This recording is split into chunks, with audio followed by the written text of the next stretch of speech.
Yeah, the thing that me and Rashad keep talking about is like trying to find the right balance between like being overtly retarded or overtly autistic, right? The number of standard, this number of distributions that you have to be from that middle point where it's like, okay, this isn't offensive. This is just actually kind of humorous and kind of like quirky and cute.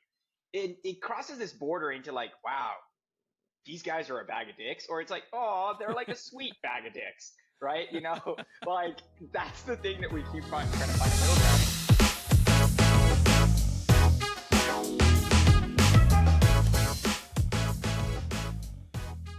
What's up, friends? Welcome to the 26 Podcast with Luke and Adrian. On this podcast, we focus on Web3 and achieving your personal potential. Today's episode is a DeFi project spotlight, where we chat with our friends Ash and Rashad about their upcoming DeFi project, DoggieFi. DoggieFi is being built on the Dogecoin blockchain and balances the fun of meme coins with a more streamlined trading experience. It's not all numbers and code, though. This one's got a lot of laughs and a special story for those that stick around all the way to the end.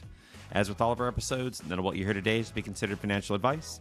This podcast is purely for entertainment and educational purposes. With that all said, let's talk DoggieFi. Welcome, listeners, to the 26 Podcast. Really excited today to welcome some special guests. So we have Ash and Rashad with us. Ash, Rashad, welcome to the show, guys. Glad to be here. Thanks for having us, man. Yeah, so really pumped to have you on. So listeners, I think you've heard me talking in other episodes about the fact that I do have, I'm on a couple of different podcasts, and Ash is actually one of the co-hosts on one of the other podcasts that I'm on as well, so with the ATX DAO podcast. So glad to have you with us, kind of merging worlds together, and really excited to hear from y'all about DoggieFi, what y'all have going on there. I know y'all are getting ready to launch pretty soon, but just pumped to have you and talk more about it. Yeah, man. Thanks for having us. It is kind of like a weird kind of Venn diagram of worlds that are merging here. It's kind of interesting considering, we're all part of the same DAO. We all live in the same city.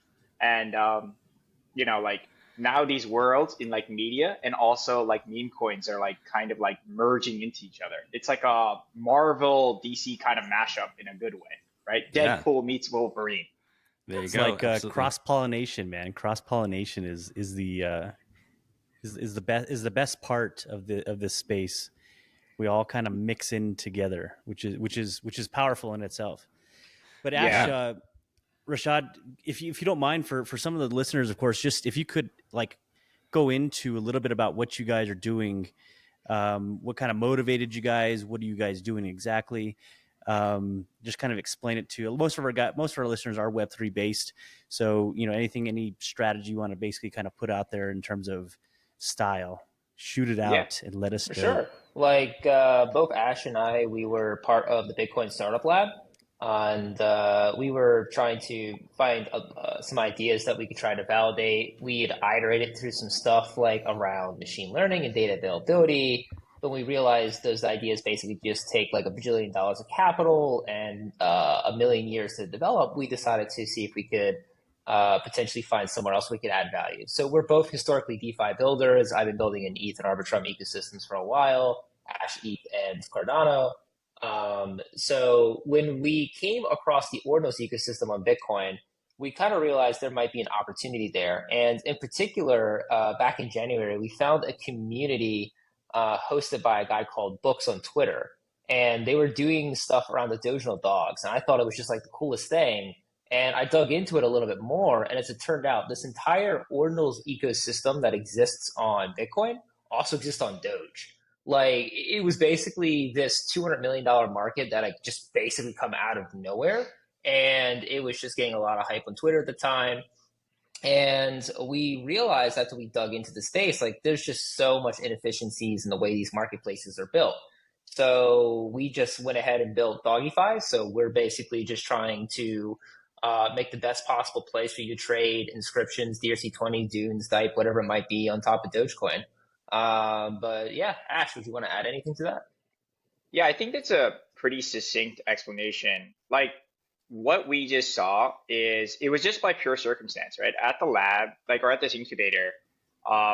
It's really funny how we happened to be at the incubator because like me and Rashad went to this conference at Stanford. We didn't know that I didn't know like me and Rashad have known each other for like I think like a year and a half now. We just met through random circumstance in Austin. We did not meet through random circumstance. Do you want to know the real story of how we met? The actual legit. This is okay. This is a true story. Yeah, let's go into it. Let's go. This is the real deal. Like I'm not making anything up here for jokes. So I went to. This was in March of 2023. I was traveling through Austin at the time, and I had stopped by the DeFi meetup, DeFi Austin, and Ash was there at the same time.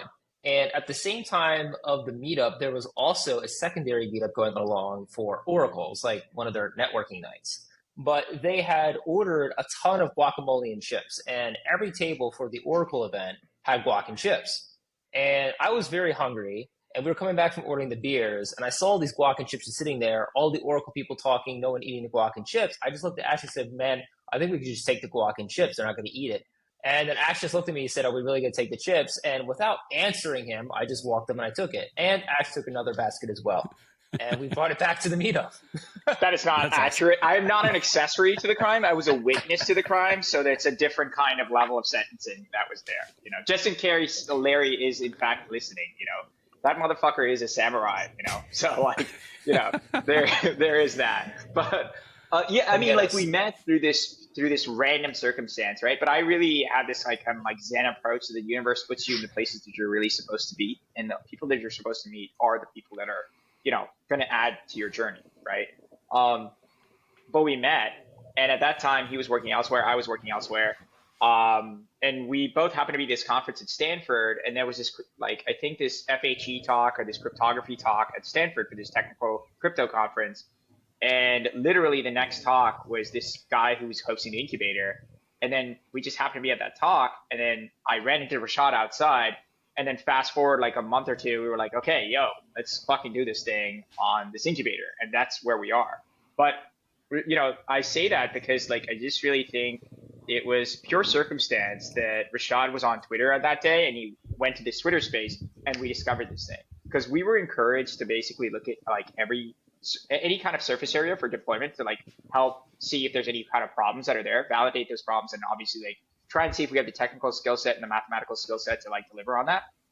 And we were looking everywhere. I mean, we were looking at the Bitcoin itself, the actual L1 that is Bitcoin, L2s, we were looking at side chains, all kinds of shit that was there. And then we saw Doge, and then he happened to be there, and we were like, holy shit, this is a huge market, and they have a rabid retail audience, and next thing you know, this is the solution that we've essentially built, right? And the whole problem that we looked at was that when we looked at the space, we just saw there was a lack of efficient markets in terms of temporality and capital in relation to like buying and selling these ordinal style deployments on Doge. And yeah, man, like it's just been like a funny kind of like, you know, I always have this saying, I think Luke knows, where it's like, you just fail forward with a smile. And it's like, really, it seems to be like one of those weird kind of coincidences where these like singular points where you're just failing forward with a smile, and here the fuck we are, you know, with probably a few broken teeth, but like, and chipped teeth, but like, nonetheless, here we are. Nice battle wounds. So what kind of background did you guys have that, how did all that kind of come into play? Oh yeah. So I think, well, both of us come from traditional finance backgrounds originally. You know, like he's a quant finance guy, I'm a wealth management guy. And then after that, like we came in through DeFi through like, I mean, he's an OG-er in like crypto more so than me, right? I'm in the class of like 2019, 2020, 2018, 2019, really. So kind of like caught it before DeFi summer, which was kind of cool. But like, I think, wait, Rashad, like when did you jump in? Like you have like some 2011. Yeah. Oh wow. You're an OG. You are an OG, yeah. Yeah. Yeah, those wild times. Like my buddy was telling me at the high school cafeteria, like that you could apparently buy weed online from this website called the Silk Road. And I was like, this is not real. Yeah. So I checked it out online, and there was like this ticker symbol with B//. I'm like, what is this? And it turns out that was Bitcoin. So I started out back in the day with just mining Bitcoin, you know, made some money, also lost some money, sold some early, but, you know, learned a lot along the way. But this close to sharing a jail cell with Ross, by the way. This fucking close. You know? That's really what it is. If you're that early, I'm like, bro, he's from Austin. He's like down the street from here. Like, You were this fucking close, you know. So literally one fun fact. So if you look up the address for Silk Road, it's like maybe half a mile from where I live right now in Austin. Really? It's wild. Can we go I was visit? Like, whoa. Right? Right? It's like just constant surveillance by the NSA. It's like you just made their list again. Not only is your name Rashad and you're on their list, now it's like, okay, great, he's visiting this. We're doubling down on this fucking guy, you know. Dude, I got the best security because even when I tell people my real name, they don't believe it. So it's just like it's just like I'm just anon no matter what I do. That's wild. Yeah, but like, I mean, so we both come from TradFi backgrounds. He came in a little bit earlier than I did. So I came in through like the class of DeFi and then doing some math and like basically doing some like early code stuff. Did like synthetic asset marketplaces on ETH. Then did one also on Cardano. Had a chance to work with actually another cool Austin founder as well, where he helped ship that. And then after that, like left that and then did PryFi, which is basically trying to create, you know, like for prop trading firms, basically like a kind of like a chain-based dark pool so that like their trading strategies aren't like devoided to the public. So if you run like a quantitative like firm, you don't want all those like the strategies to like necessarily be picked up by like retard retail people like me and Rashad and Adrian and Luke to be like, okay, we're just watching the mempool and seeing like what these fucking guys are doing. Let's just copy trade the fucking shit out of this, right? And you can make a lot of like money doing that. So doing that, we were building that, and that unfortunately imploded, but like, you know, learned a lot from that. And yeah, you know, like it's just been through, you know, like through a building perspective, like really like learning and then succeeding, learning and then failing, learning and then moving on, right? That the one constant aspect is like try and see if you can always take away something from it and then add it to your, you know, toolkit of experience and then move on. But yeah. Rashad? Very cool. Yeah, I mean, learning, building, iterating. I mean, that's what you got to do. Got to keep constantly learning, man. I couldn't agree more. Awesome. Well, let's talk about DoggieFi. So y'all talked about kind of how you came up with the idea. So you were kind of seeing what was going on in the space. Let's talk about what DoggieFi is. How does it work? All that. So like basically what we saw was that, you know, like as Rashad said, we saw these like ordinals kind of meta protocols that were on Bitcoin getting forked and deployed on Doge, right? So BRC20s on Bitcoin became DRC20s on Doge. Essentially anything that is there with a B just becomes a D implementation on here, or just a D implementation on Doge, right? So it's like runes became dues. Like I'm sure you guys might have heard in the recent last weeks, you know, runes has been the talk of the world. All the shit that's been going on there. So that is basically dunes on Doge. There's another one, another meta protocol that's quite popular called Track. And they have Pipe over there, which is their kind of asset. And that deployment on Doge is called Dipe, right?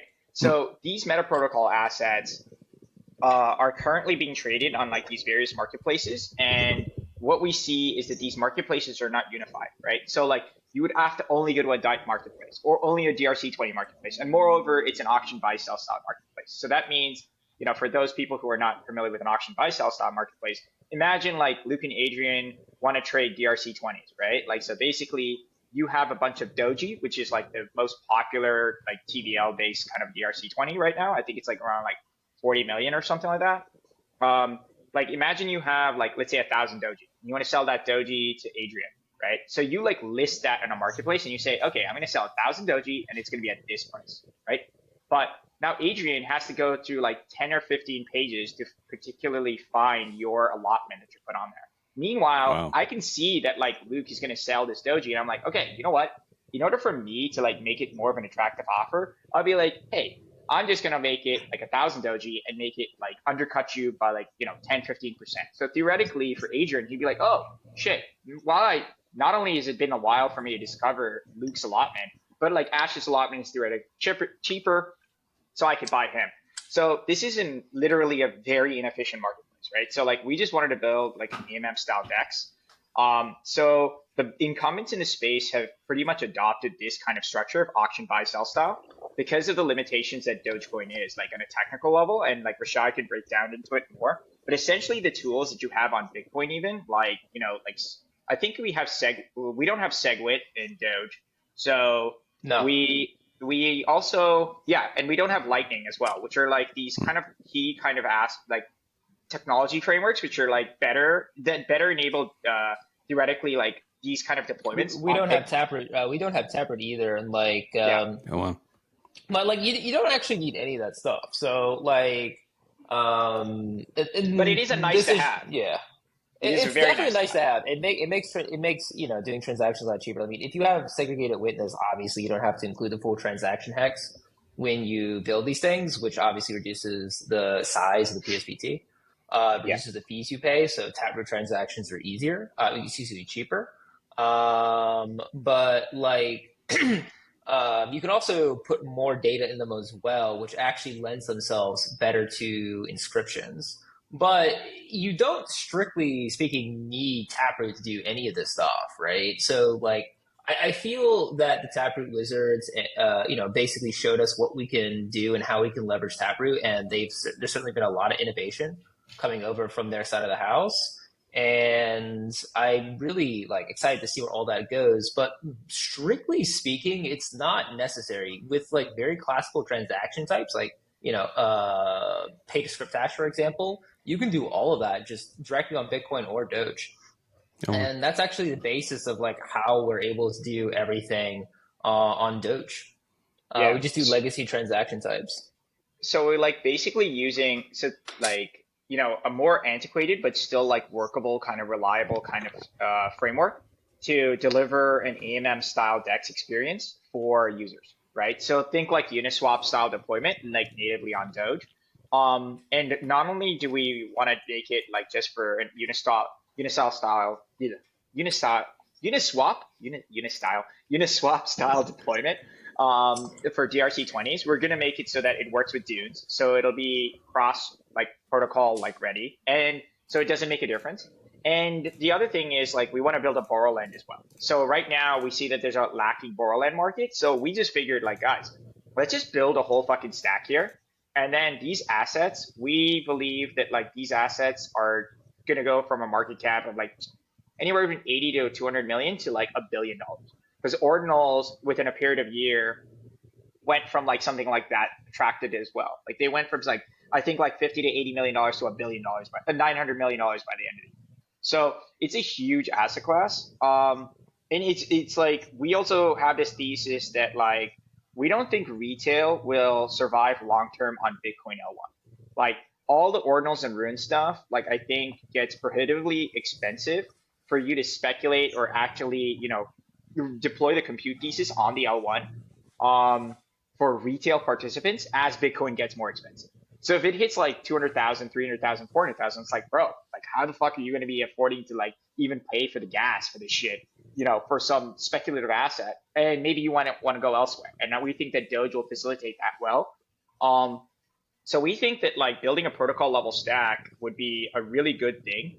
And moreover, we think it's like, we want to build it in an open and permissionless way, right? So like other developers can come in and effectively plug into these kind of like marketplaces and then build their own kind of interpretations of like what they can do.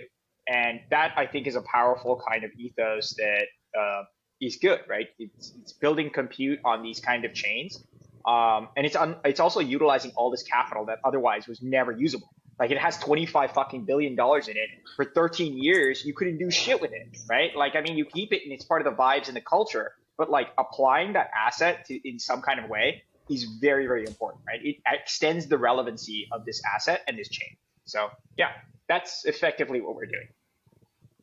Nice. No, that's awesome. Yeah, and it sounds like, I mean, I didn't really realize, I think that the current exchanges that are on Doge were so inefficient. So I think that's definitely needed. And I mean, it's just going to make things a lot better for that. So I think that's really great.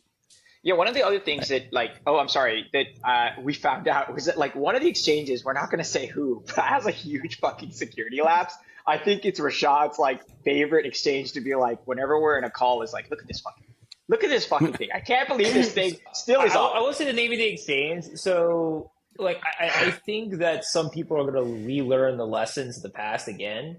There's a lot of these exchanges popping up that are basically using your seed phrase as a password that you have to copy paste into the website to load your wallet every single time. if you're listening right now and you're using one of those exchanges, and I think you know the one if you're using it, please stop. You will get your funds stolen. Dang. Wow. Yeah. So, dude, half of that shit was over my head. I'm not gonna lie. You Oh. gotta dump it down for Luke's bro over here.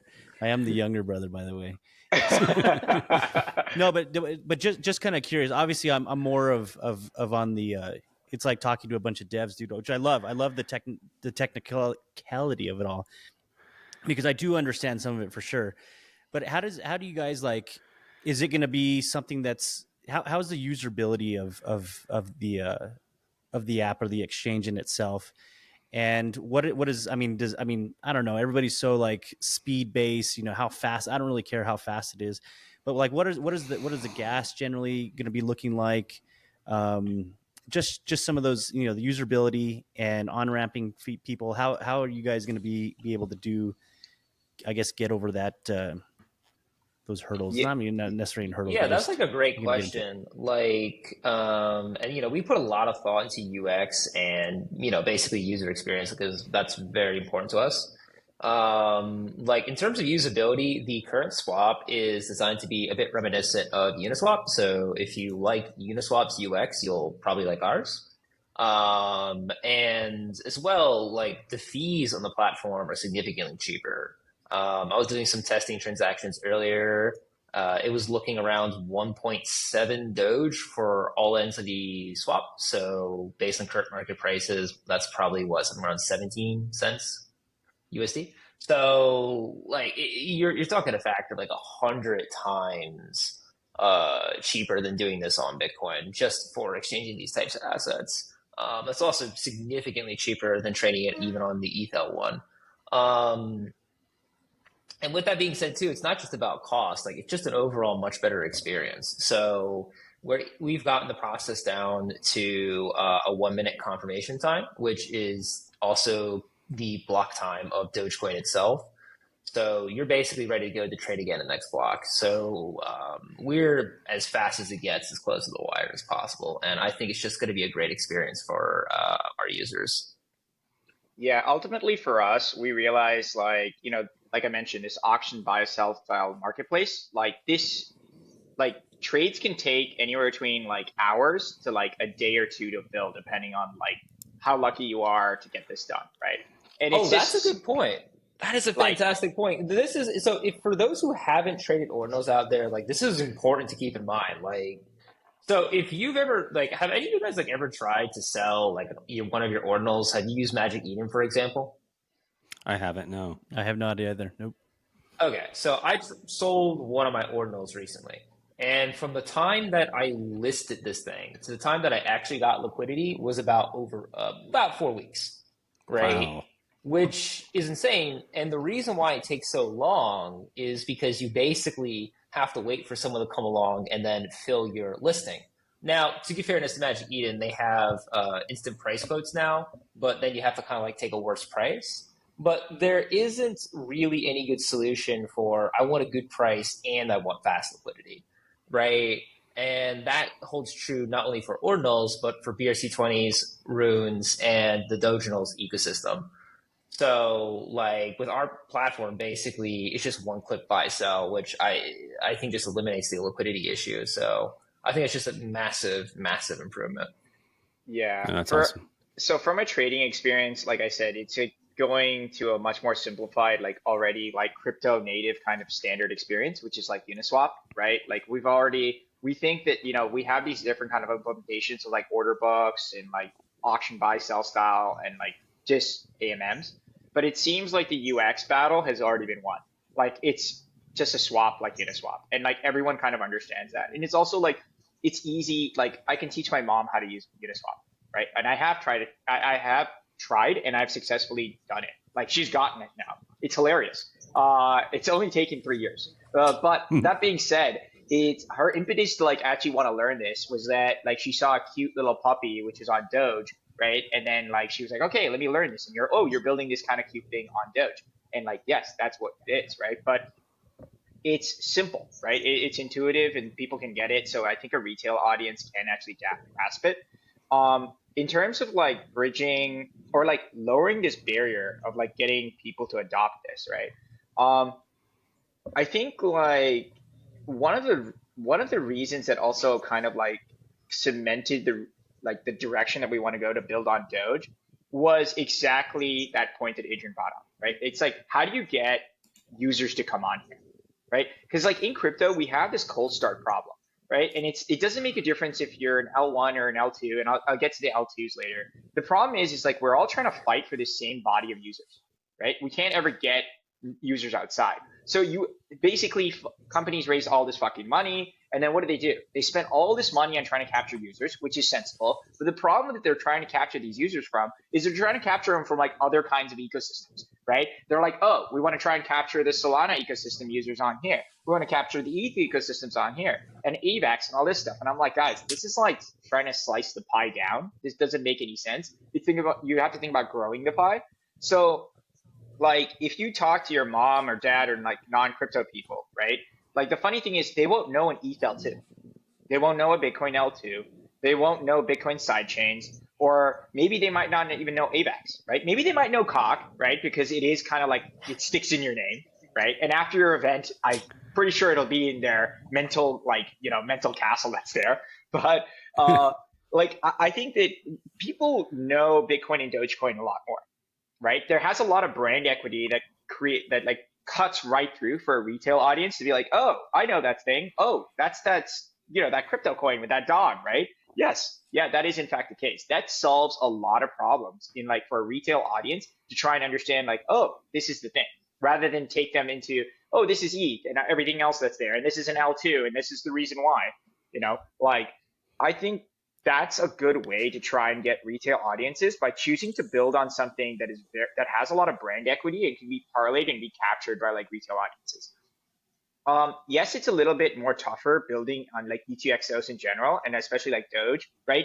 But the reality is like, dude, it solves a big problem that's there. Instead of like taking your dollars and then dumping your dollars into a fire of marketing that is just going to be like, okay, I need to capture this small sliver of users. Theoretically now you can like, once you have a good product and it's mobile, you can message to like other users because everyone loves dogs. And Doge has more brand equity than that of an ETH L2 or a Bitcoin L2.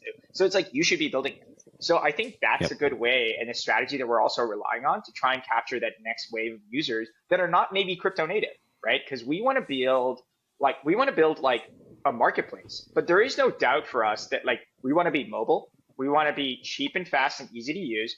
And we're betting on this meme-fi kind of cultural social capital wave that's coming up on us, right? Like you're seeing this whole meme coin craze going on in AVAX, Solana, on Doge and Bitcoin, all this stuff. But the reality is like, what are they doing? They're just tokenizing some hilarious moment of internet culture or a momentary kind of like joke that was there or Politify, and then basically tokenizing that and then trading it. And these markets go from 0 to like 50 million or 100 million and back down or somewhere in between. But still, the idea is that like these are markets that can be basically captured and translate more to a retail audience than that of like, oh, let's do liquid restaking. Like, don't get me wrong, I fucking love liquid restaking. My math and like nerd style is like, me and Rashad can talk about that shit and dissect that shit like all fucking day long. But the reality is like, if I mention that shit to my mom or my sister who are not crypto native, they'll be like, what are you retards talking about? I mean, Ash is all about finding new uses for his liquids. But unfortunately, I was told this is a PG podcast before we started recording, so I can't talk about that here. No, go ahead, fair game. It's the internet. Yeah, but like, I mean, I think that this is a real thing, right? I think that that's the reason why I think that solves that retail issue. Just build a UX that's simple to use, make it mobile heavy, and then make it around this asset class that is right now starting to be Doge and these meta protocols. But our vision is to like basically, think about like having like a cross-chain meme-fi operation where basically we just focus on social capital. For us, our thesis is that the next billion users will come through something that's fun, simple, cheap, and stupid. Like this is the reality, right? Everyone is trying to be like, oh, well, let's get the next billion users through RWAs. And I'm like, bro, the people that are interested in RWAs are cool. Like, we had a chance to talk to Jim from Superstate, super brilliant guy, interesting asset class, lots of like financial engineering and interesting engineering there and mathematics there. But like, bro, the next billion users aren't coming through RWAs. The next billion users are coming through like retail, picking up something that's fun and hilarious and Candy Crush like and stupid that they can just meme on. And then that's basically where it is. And you're sliding in the tokenization, you're sliding in the tech stack, you're sliding in the crypto into them. So yeah, crazy, but like crazy like foxes, I suppose. Yeah, no, I think one of the cool things about it too is it just builds community, right? Like the one that Adrian and I have been talking about a lot is with Cock is that, I mean, it's a community, and all it takes is, I mean, technically you hold one coin, you're part of that community. Obviously you want to have more, but it just makes it a fun place to be, like fun times.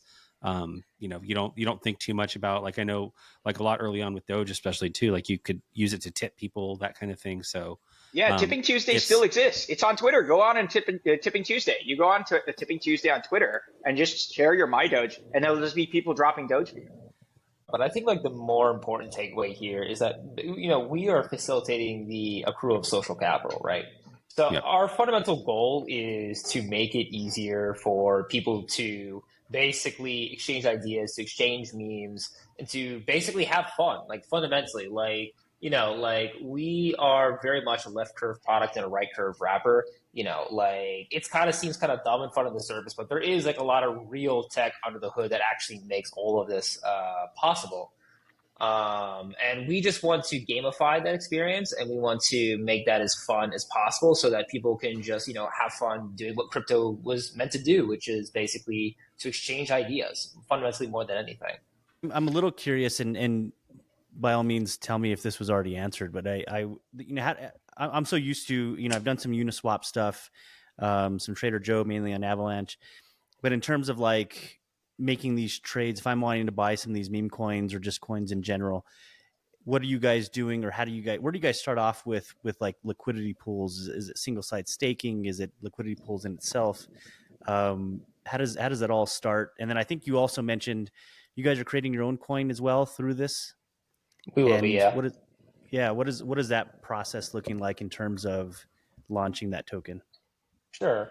Like, so I'll answer your like first question with regards to liquidity pools. So it's designed to be reminiscent of any XYK pool, right? So you're basically just providing tokens in equal amounts to each side. You deposit your transaction on the platform, and a registry is made for you. And then from there, your liquidity becomes available where you can earn a fee, percentage of the trading fees when people come to the platform and trade. With respect to the token, the usage of those fees is basically the power ecosystem. So as the pool accrues fees, the amount that you are eligible to withdraw increases. And additionally, for people who are token stakers, they are getting a percentage of those fees, which then also become eligible for withdrawal on this platform. So our token, we're planning a launch towards the end of Q3, but basically the token is going to have a few roles in the ecosystem. Fundamentally, it's going to allow you to earn rewards. So you can, for example, stake your token in order to get a percentage share of protocol revenue. So as you know, more people trade, you get more yield in Doge. So all yield is Doge, not in the tokens. And you can also get fee discounts and LP yield multipliers. But I think like the really cool thing is the fact that, you know, with our platform, we just make it so easy for people to just simply reallocate that yield into other memes they love on our platform. And it just really gamifies the whole experience. And I think really, you know, it's just going to be a lot of fun. Nice. Yeah. Our token is like basically built around the utility, right? Like we want to use it to like encourage this flywheel effect of like traders wanting to like create more trading experiences. What we saw is that like the demo is like we have a distinct demo around these ordinal style assets that is Asia centric, and then kind of like MENA centric, and then North American centric. And all these people want to like create these tokens, like get it out there, get the lore out there, move the markets. And in order to do that, you need to like basically create incentives to like basically keep moving and keep trading, right? And our token effectively does that, right? Like reducing the fees, or you could be basically burning that token to create your own kind of inscriptions and own kind of like communities that are there, right? The other thing is like our token be used like in a various kind of functionality across bridging and stuff like that, so that you can like move assets across these chains. So yeah, I mean, yeah, I think that our TGE is like roughly looking at probably like Q3 right now. And another cool thing that we're choosing to do in regards to our token is like I think that me and Rashad have always had the feeling that like we have a very horizontally kind of approach towards like building teams and like anyone that's involved. So it's like there's no like vertical hierarchy. There's no one man or woman that's above the other. So even when we're our raise, right, like everyone's on the same route. Like so, like the KOL has the same kind of vesting schedule and allocation, depending on their ticket size, as a VC or an angel. It does not make a difference. Just because you're a CMS that's allocating, or a venture partner from BlackRock that's allocating, or you're a KOL from China that's allocating, like no one is getting a better vesting schedule. Everyone is bought in at the same thing. So there's alignment, and there's a clear understanding that like we're full sending, so we expect you guys to full send. I just want to put that out there because I think that's like very critical, because like I feel like there's certain people who we met during token 2049 Dubai and stuff like that along the way who are like, oh, can I get like a better deal? And I'm like, what makes you think you're better than all the other people that are here? What makes you think that you're better than the users that are here? Like, I don't care like what makes you think you feel special, but the reality is like you're just the same as everyone here. So like, either stick this or thank you, but maybe you should look at something else. So yeah. Yeah, no, I really like that. I like that you keep everyone on the same playing field, and I think it's just the right way to do it. It kind of takes away the complexity, and I think it just feels right. So I think that's great. Now, in terms of timing, so I think this is coming out pretty soon now. So is that for whitelist users only, or is it publicly launching soon? Or can you kind of talk a little bit more about kind of the timing for when this is all going to be launched out? For sure. Yeah. Like at the end of this month, we're going to be enabling our whitelist mainnet for all of our signups. And that's just going to be a testing period of 4 weeks for us to basically make sure that we've worked out all the kinks, make sure logic, execution, all that is done properly. And then after that 4-week period for our campaign, we will be then moving towards the full live net, where basically anyone in the general public can just come forward and trade. Awesome. Very cool. And is that whitelist still open? Like if folks are listening to the show, do they have a chance to still get on that, or is that already kind of buckled up at this point and they'll wait for the public launch? You can sign up right now. We're not capping the whitelist. Okay, nice. If you're at home listening, go to Doggy_FI. So that's DOGGFY_FI.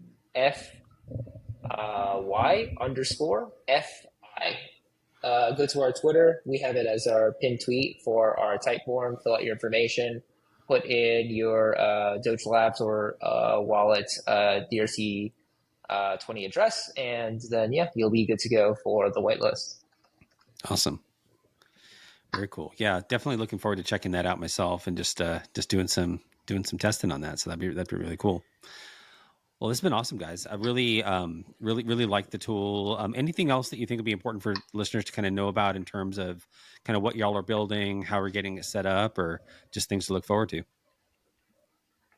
Yeah, I think that once you go to the whitelist mainnet, it'll start up on the 26th. I think we'll be doing the testnet in like 3 to 4 weeks, and then post that, like we'll go live so anyone can come in and then start using it itself.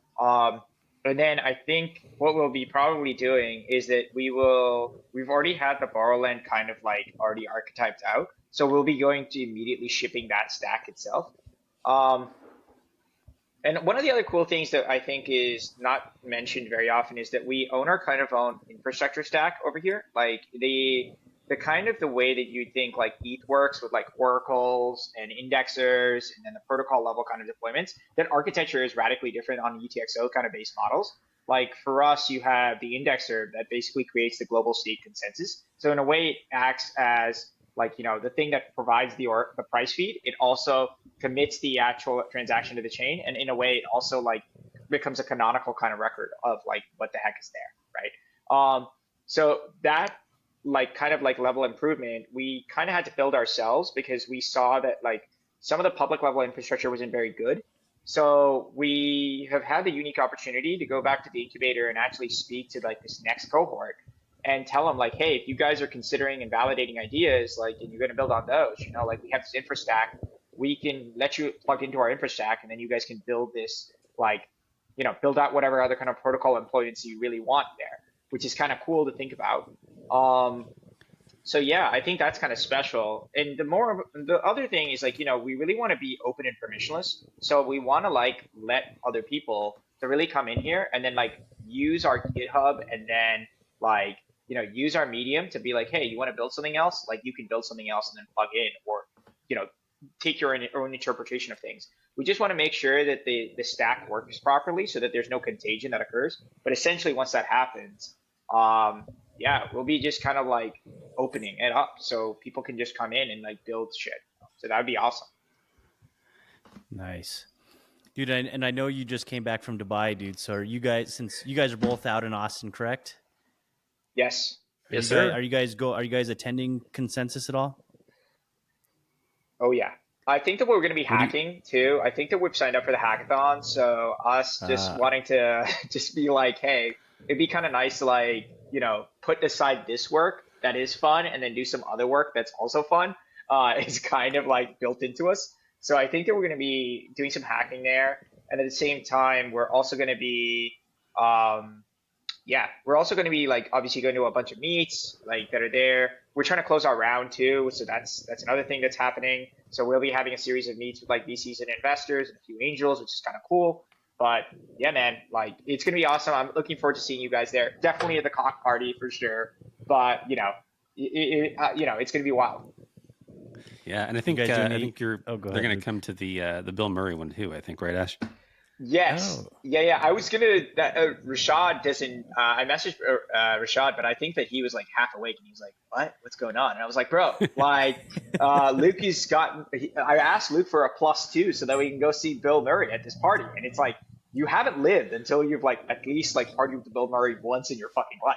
So like I'm just like just being in the presence of this legend would be fucking dope. So and he's like, dude, I can make it happen. I was like, that's fucking dope, dude. Like, so we're excited. Always, dude. What about Karate Combat? Did you guys get your tickets? You guys going? Man. Oh, I gotta get my tickets to that. Thank you for reminding me. Yeah, I heard it's what is it? Nick Carter's fighting David from Bankless, right? Yep. So I would love to go see that, but I think I am probably going to use that time to like find some zen and quiet time, to be honest, because like we've been on this like crazy. I'm not like even though I'm like kind of like energetic and a people person here, I do love the fact of like being alone and just finding some calm moments throughout the week. I'm going to use Karate Combat as like a place where everyone is at this fucking thing and I can just go home and just be quiet. Of course, there'll probably be a 3-year-old that I'm playing Lego with and, changing my whole like calm period to like more of like a different kind of energy period. But, it's going to be less energy than that Karate Combat. So Rashad is probably going, I'm going to skip that, to be honest. I try my hardest to be there. Right? Yeah. That'll be good. It's kind of the big thing, man. I don't know. Yeah, there's also, and Ash, I think I might have told you this before, but so they have, there's a meme coin battle too. So the COT community has a champion and the SNET community has a champion, and they're going to fight each other. Oh, shit. So there'll be, I think there'll be a few different bouts that go on with all different things. Those are the main two that I know of, the Bankless and that one. But yeah, so Ash, we're signing you up for a fight, bro. Yeah. Yeah. Who am I going to, no, I think nice. like, it's I can't afford to fuck it up, like I'm a dad, bro. I can't be doing this shit. I can't be this reckless, I got responsible. You have dad strength. You have dad strength. Dude, I think that this is all you. You can do anything. Let me be your Apollo Creed, bro. Fighter. Let me be your Apollo Creed. Come on. All right. All right. Give me. Ash, I totally get it, dude. If I sprain an ankle, dude, and I can't do my shit, I get it. Yeah. It's like, you worthless piece of shit. Why did you do that? Yeah. You're reckless. I gotta worthless. I gotta protect the dad bod, and it's like a temple. My body is a dad bod temple. So it's like I just gotta keep it chill. I gotta keep it, pushing it like 3.5 to 4 miles an hour. That's it. I don't want to accelerate beyond that. It's all about longevity, and you got to take it slow and steady there. So Don't operate in the red. Yeah, exactly. I'm not redlining this shit. That's like Rashad's thing. No, like my goal is fast and quick. Ash's job is usually slow and steady. But yeah, that's our styles. Well, that's good. It's a good balance.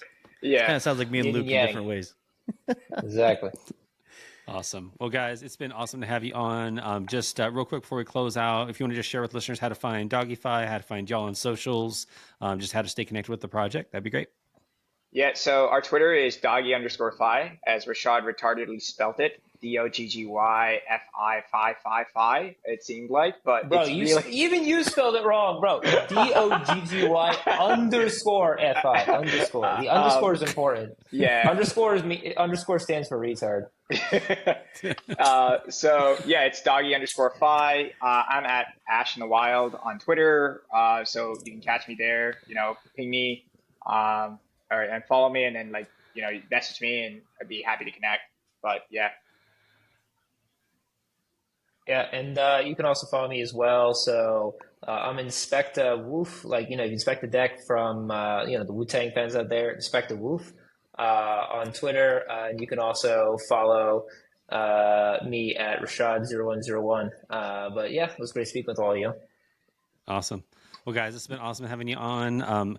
For those of you who have not been watching the show on Spotify or on YouTube, you would not get to see that Ash and I actually have the same exact outfit on right now. We're both wearing blue Henley button-up shirts and blue hats with a patch on them. So if you want to, yep, we've been twinning this whole time, and it's been great. So anyway, with that, listeners, thanks so much for joining, and we'll talk to you all soon. Thanks for tuning in and spending some quality time with us.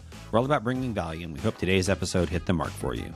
If you like what you heard, follow us wherever you get your podcast, and while you're at it, give us a rating and share some comments letting us know what you'd like us to cover in future episodes.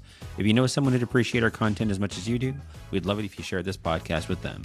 It really means the world to us and helps get the word out. Here's to growing together and bringing you more incredible content week after week. Until next time, friends, keep chasing your potential and living your best Web3 life.